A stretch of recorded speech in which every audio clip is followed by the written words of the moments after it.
হরে কৃষ্ণ। নমস্কার বন্ধুরা, চলে এসেছি আজকে আবার একটি নতুন ভিডিওর সাথে। কিভাবে ধ্যান করা উচিত। কোনো কোনো লোক নিরাকার ব্রহ্মর ধ্যান করেন, কেউ কেউ সাকার রূপে দ্বিভুজ অথবা চতুর্ভুজ বিশিষ্ট ভগবান বিষ্ণুর ধ্যান করেন।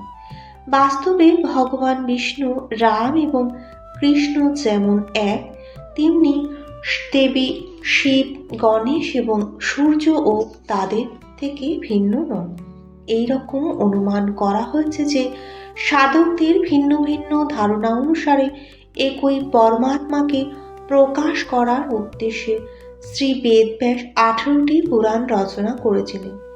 যে দেবতার নামে যে পুরাণটি রচনা করা হয়েছিল তাতে তাকেই সর্বশ্রেষ্ঠ সৃষ্টিকর্তা, সর্বগুণ সম্পন্ন ঈশ্বর বলে চিহ্নিত করা হয়েছিল।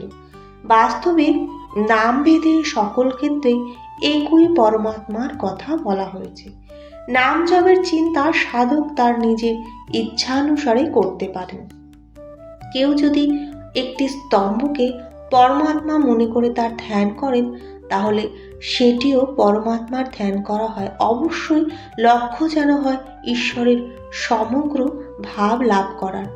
সাকার এবং নিরাকার ধ্যানের মধ্যে সাকার অপেক্ষায় নিরাকার ধ্যান একটু কঠিন, ফল একই, কেবল সাধনায় ভেদ রয়েছে।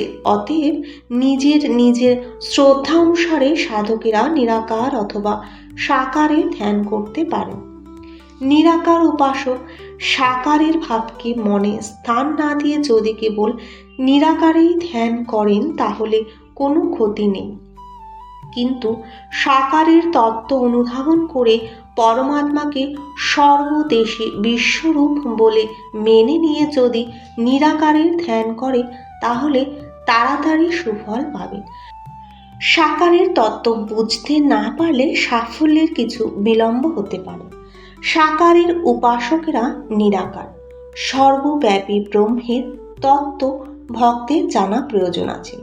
এর ফলে সেই ভক্ত সহজে শীঘ্র সাফল্য লাভ করতে পারেন। ভগবান গীতায় প্রভাব বুঝে ধ্যান করার প্রশংসা দিয়েছেন। মজ্জাবিশ্ব মন যে মাং নিত্যাযুক্তাং উপাসতে শ্রদ্ধয়া পরয় পেতাস্তে মে যুক্তা তমা মতা। হে অর্জুন, আমাতেই মনকে একাগ্র রেখে নিরন্তর আমার ভজনায় ধ্যানে নিযুক্ত থেকে যে ভক্তেরা অতিশয় শ্রেষ্ঠ শ্রদ্ধার দ্বারা যুক্ত হয়ে আমার সগুণরূপ পরমেশ্বরকে ভজনা করে, তাদের আমি যোগীদের মধ্যেও অতি উত্তম যোগী বলে মান্য করি, অর্থাৎ তাদের আমি শ্রেষ্ঠ বলে মনে করি। বাস্তবে নিরাকারের প্রভাব জেনে সাকারের যে ধ্যান করা, সেটি শীঘ্র ভগবানকে পাবার পক্ষে উত্তম এবং সাধন। কিন্তু ভগবানের আসল স্বরূপ এই দুটি থেকেও ভিন্ন, যার ধ্যান করা যায় না। নিরাকারকে ধ্যান করার কয়েকটি উপায় আছে। যার কাছে যেটি সহজ মনে হয় তিনি তারই ধ্যান করেন। সবগুলোর ফল একই। এখানে কয়েকটির প্রকার জানানো হচ্ছে। সাধক গীতার 6ষ্ঠ অধ্যায় 11 থেকে 13 সংখ্যক শ্লোক অনুসারে একান্তে স্বস্তিক বা সিদ্ধাসনে বসে চোখের দৃষ্টিকে নাসিকার অগ্রভাগে স্থাপন করে চোখ বন্ধ করে নিয়মপূর্বক প্রতিদিন 3 ঘন্টা করে ধ্যানের অভ্যাস করা উচিত। যদি কেউ 3 ঘন্টা না করতে পারে তাহলে 2 ঘন্টা, 2 ঘন্টা না পারলে 1 ঘন্টা করা উচিত। প্রথম দিকে মন লাগে না, 15-20 মিনিট থেকে শুরু করে ধীরে ধীরে ধ্যানের সময় বাড়াতে হয়। দ্রুত সিদ্ধি লাভ করার জন্য সাধকের পক্ষে 3 ঘন্টা ধ্যানে বসা অবশ্যই আবশ্যক। ধ্যানে জপ, নাম এগুলো থেকে খুবই সাহায্য পাওয়া যায়। ঈশ্বরের নাম সবসময় সমান, কিন্তু নিরাকারের উপাসনায় ওঙ্কার প্রধান। যোগ দর্শনেও মহর্ষি পাতঞ্জল বলেছেন, তস্য বাচক প্রণব তজ্জ পস্তদর্থ ভাবনম। তার বাচক হল প্রণব। এই প্রণবের জপ করা এবং তার অর্থরূপে ধ্যান করা উচিত।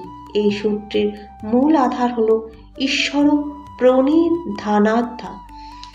এতে ভগবানের শরণাগত হওয়ার কথা বলে এই দুটির মধ্যে প্রথমে ভগবানের নাম জানিয়ে তারপরে নাম জপ এবং স্মরণের ধ্যান করার কথা বলা হয়েছে। পরমেশ্বরের স্বরূপ সম্পর্কিত পতঞ্জলির অন্য চিন্তা সম্পর্কে এখানে আমরা কিছু আর বলছি না। এখানে আমার যে অভিপ্রায় কেবল এইটুকুই বলছি, এখানে আমার বলতে লেখককে বোঝানো হয়েছে। ধ্যানের লক্ষ্য ঠিক করার জন্য পতঞ্জলির কথা অনুসারে ধ্যান করার সময় নাম জপ করতে হবে। ওমকারের জায়গায় আনন্দময় অথবা বিজ্ঞানানন্দ ঘন ব্রহ্মের জপ যদি করেন তাতেও আপত্তি নেই। ভেদ কেবল নামে, ফলে কোনো ভেদ নেই। সেই জপই সব থেকে উত্তম, যা মন থেকে করা হয়, যাতে জিভ নাড়াবার এবং ঠোঁটের দ্বারা উচ্চারণ করার কোনো প্রয়োজন হয় না। এই রকম জপে ধ্যান এবং জপ দুটি একসঙ্গে হতে পারে। অন্তঃকরণের চারটি পদার্থের মধ্যে মন এবং বুদ্ধি, এই দুটি হলো প্রধান। প্রথমে বুদ্ধির দ্বারা পরমাত্মার স্বরূপ নিশ্চয় করে তাকে বুদ্ধিতে স্থিত করে নাও। তারপর সর্বত্র পরিপ্রাপ্তি আনন্দময়কে মনের দ্বারা বারবার আবৃত্তি করতে থাকো। এভাবে জপ এবং ধ্যান দুই করা হবে। বাস্তবে আনন্দময়ের জপ এবং ধ্যানে কোনো বিশেষ পার্থক্য নেই। দুটি কাজই একসঙ্গে করা যেতে পারে। দ্বিতীয় উপায় হলো শ্বাসের দ্বারা জপ করা। শ্বাস আসা ও যাওয়ার সময় কণ্ঠের দ্বারা নাম জপ করা, জিভ এবং ঠোঁটকে বন্ধ রেখে শ্বাসের দ্বারা নামের আবৃত্তি করতে থাকা, এই হলো প্রাণজপ। একে প্রাণের দ্বারা উপাসনা বলা হয়। এই জপও উচ্চ শ্রেণী। এটি করতে না পারলে মনের মধ্যে ধ্যান করো এবং জিভের দ্বারা উচ্চারণ করো।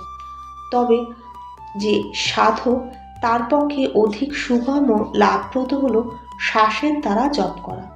এর জপের কথা। আসলে জপ তো নিরাকার এবং সাকার দু প্রকারের ধ্যানেই করা উচিত। এবার নিরাকারের ধ্যানের সম্বন্ধে কিছু বলা হচ্ছে। একান্তে স্থির আসনে উপবিষ্ট হয়ে একাগ্র চিত্তে এইভাবে অভ্যাস করে ইন্দ্রিয় এবং মনের দ্বারা কিছু প্রতীত হয়, তাকে কল্পিত মনে করে ত্যাগ করতে থাকুন। যা কল্পিত হয় তার কোনো অস্তিত্ব নেই। স্থূল শরীর, জ্ঞানেন্দ্রিয়গুলো, মন, বুদ্ধি প্রভৃতি কোনো কিছুই নেই।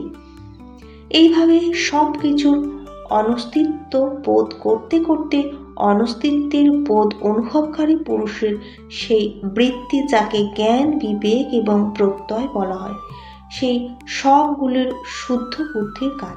এক্ষেত্রে বুদ্ধি তার অনুকরণ, যার দ্বারা পরমাত্মা পুরুষ স্বরূপের চিন্তা হয় এবং প্রতীক হয় এমন প্রত্যেক বস্তু এটি নয়, এটি নয়, এই রকম অনস্তিত্ব বোধ হতে থাকে। একেই বেদে নেতি নীতি, এমন নয় এমন নয় বলা হয়। অর্থাৎ দৃশ্যকে অনস্তিত্ব করার বৃত্ত শান্ত হয়ে যায়।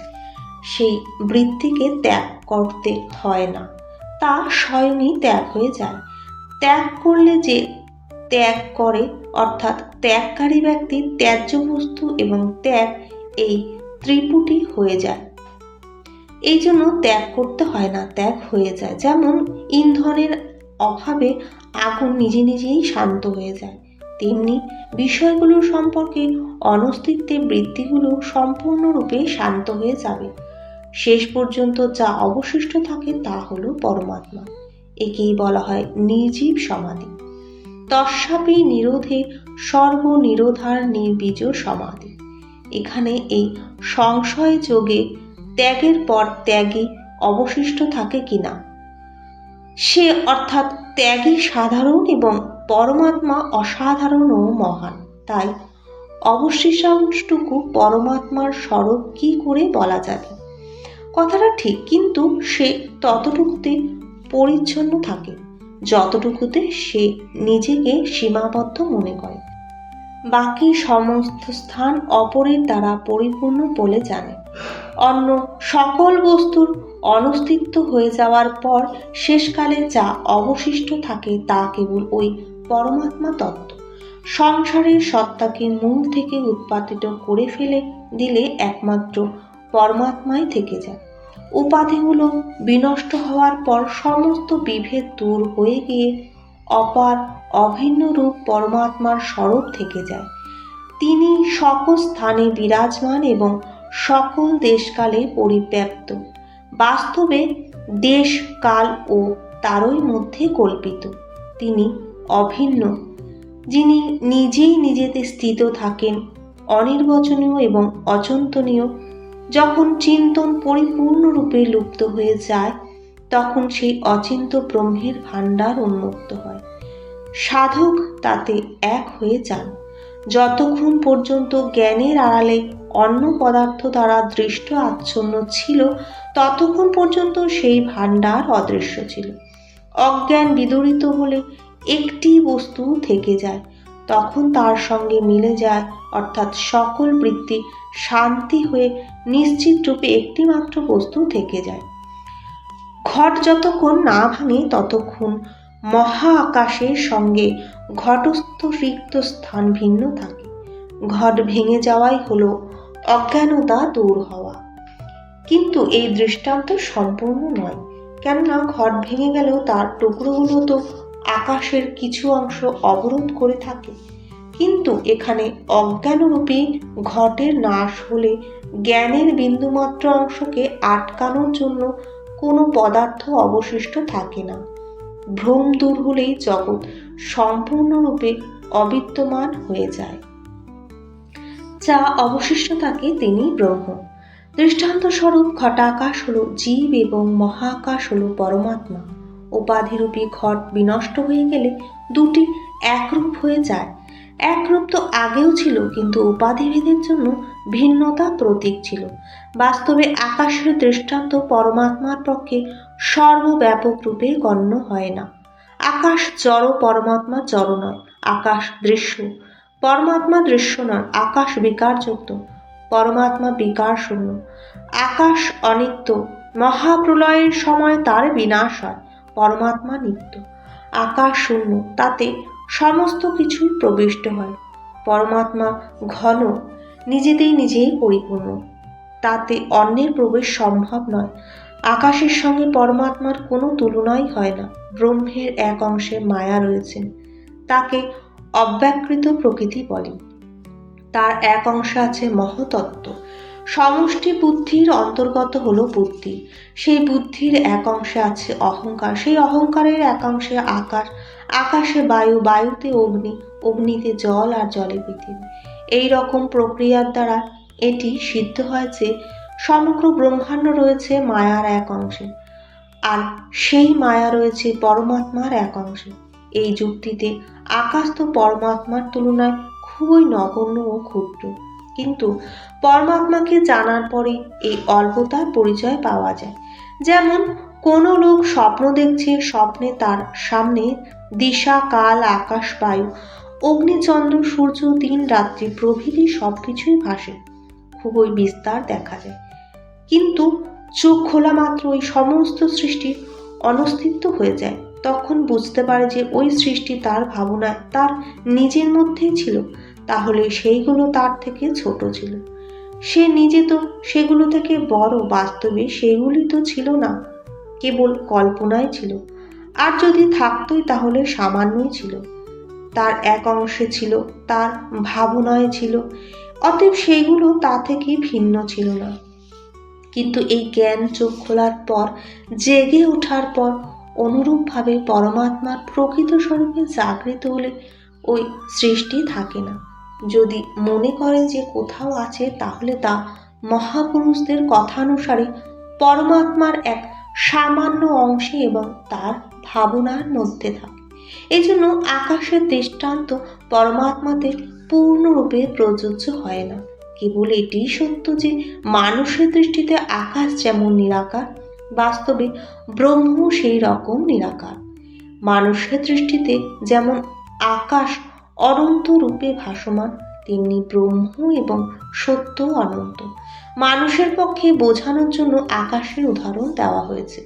এই সব বস্তুর অবিদ্যমানতা হলে প্রাপ্ত বস্তু কেমন হতে পারে তার সরব কেউ বলতে পারে না, তা তো খুবই বৈশিষ্ট্যপূর্ণ।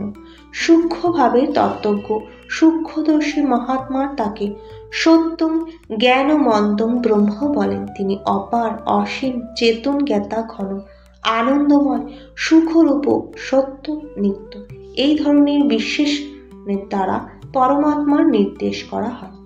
তার উপলব্ধি হলে আর কখনো পতন হয় না। দুঃখ ক্লেশ দুর্গুণ শোক স্বল্পভাব বিক্ষেপ অজ্ঞান পাপ প্রভৃতি সকল বিকার চিরকালের জন্য সম্পূর্ণরূপে নিবৃত্তি হয়ে যায়। একমাত্র সত্য জ্ঞান বোধ আনন্দরূপী ব্রহ্মের বাহুল্যে জাগৃতি থাকে। এই জাগৃতিও কেবল বোঝার জন্য বলা হয়, বাস্তবে তো কিছুই বলা যায় না। অনাদি মত পরম ব্রহ্ম ন সত্তর ন সদুচ্যতে, এই আদিরহিত পরম ব্রহ্ম অব্যক্ত হয়, তাকে সৎ বলা যায় না, আবার অসৎও বলা যায় না। যদি জ্ঞানের ভোক্তা বলা হয় তাহলে তো কোনো ভোগই নেই, ভোক্তা ভোগ ভোগ্য সব কিছু এক হয়ে যায়। তা এমনই একটি জিনিস যাকে ত্রিপুটি থাকে না। এটি হলো নিরাকার ধ্যানের একটি বিধি। আসবো পরের ভিডিও নিয়ে। ভিডিওটি ভালো লাগলে অবশ্যই লাইক শেয়ার সাবস্ক্রাইব করে পাশে থাকবেন। পাশে থাকা বেল বাটনটি অবশ্যই প্রেস করে দেবেন পরের ভিডিও পাওয়ার জন্য। নমস্কার।